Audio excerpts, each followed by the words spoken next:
I was in the gym like 12, 13 years old.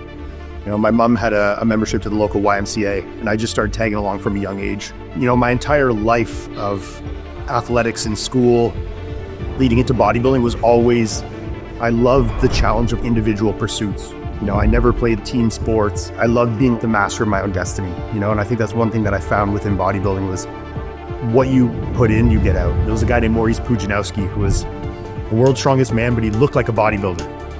He was fast and athletic, 280 pounds, ripped, and he was the strongest man in the world. I remember seeing this guy and I was like, this is what I want to be.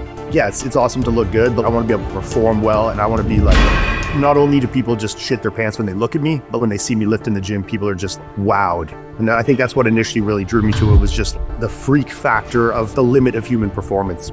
Later years, I started training for track and field, which kept me in the gym, and then that kind of led into being more serious and into bodybuilding kind of in my later teen years. When I first retired, it was like a honeymoon phase.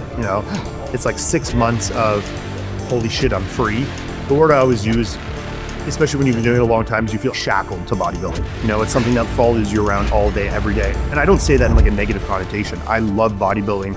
The end result of getting on stage in bodybuilding was always so secondary to me. It was that process and the love of the challenge of like getting in the gym and pushing myself, which was all that was for me.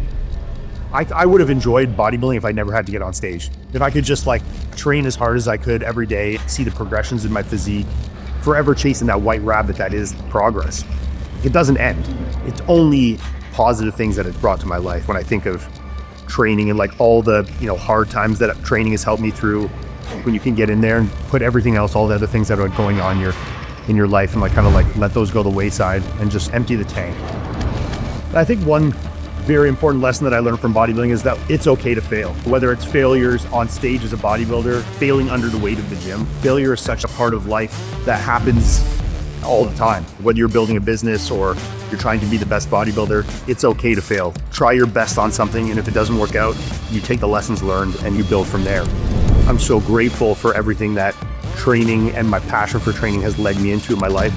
It's something that I'll love forever, and I'll still do as hard as my body will allow me till the day that I die.